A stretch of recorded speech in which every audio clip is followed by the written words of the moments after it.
Hi friends, Jesus with us ಚಾನೆಲ್ಗೆ ನಿಮಗೆ ಮತ್ತೆ ಸ್ವಾಗತ. ದಯವಿಟ್ಟು ವಿಡಿಯೋವನ್ನು ಸ್ಕಿಪ್ ಮಾಡದೆ ಪೂರ್ತಿ ನೋಡಿ ದೇವರ ವಾಕ್ಯವನ್ನು ಸಂಪೂರ್ಣ ತಿಳಿಯುವಿರಿ. ನೀವು ಫಸ್ಟ್ ಟೈಮ್ ನಮ್ಮ ಚಾನೆಲ್ಗೆ ಬಂದಿದ್ದಾರೆ, ದಯವಿಟ್ಟು ಸಬ್ಸ್ಕ್ರೈಬ್ ಮಾಡಿ. ವಿಡಿಯೋವನ್ನು ಲೈಕ್ ಮಾಡಿ, ವಿಡಿಯೋವನ್ನು ನಿಮ್ಮ ಸ್ನೇಹಿತರಿಗೆ ಶೇರ್ ಮಾಡಿ.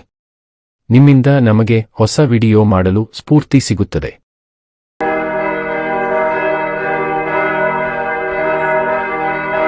ಕೀರ್ತನೆಗಳು ಅಧ್ಯಾಯ 47. ಸಾರ್ವಭೌಮನಾದ ಯೆಹೋವನು ಸಿಂಹಾಸನಾರೂಢನಾಗಿರುವುದು. ಪ್ರಧಾನ ಗಾಯಕನ ಕೀರ್ತನ ಸಂಗ್ರಹದಿಂದ ತೆಗೆದದ್ದು. ಕೋರಹೀಯರ ಕೀರ್ತನೆ. ಸರ್ವ ಜನಾಂಗಗಳಿರ, ಚಪ್ಪಾಳೆ ಹೊಡೆಯಿರಿ, ಆರ್ಭಟದಿಂದ ದೇವರಿಗೆ ಜಯಧ್ವನಿ ಮಾಡಿರಿ.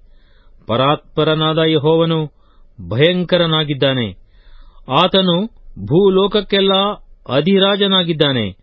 ಆತನು ಜನಾಂಗಗಳನ್ನು ನಮಗೆ ಅಧೀನಪಡಿಸಿ ಪರಕುಲದವರನ್ನು ನಮ್ಮ ಕಾಲ ಕೆಳಗೆ ಹಾಕಿದ್ದಾನೆ.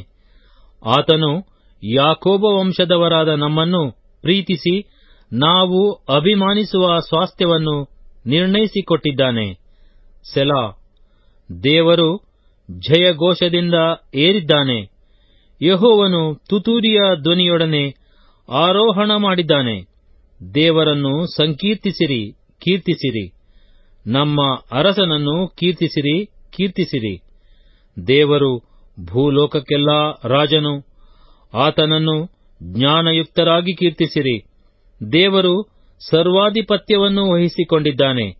ತನ್ನ ಪರಿಶುದ್ಧ ಸಿಂಹಾಸನದಲ್ಲಿ ಕೂತಿದ್ದಾನೆ. ಜನಾಂಗಗಳಲ್ಲಿ ಶ್ರೇಷ್ಠರಾದವರು ಅಬ್ರಹಾಮನ ದೇವರ ಪ್ರಜೆಯಾಗಿರುವುದಕ್ಕೆ ಕೂಡಿ ಬರುತ್ತಾರೆ.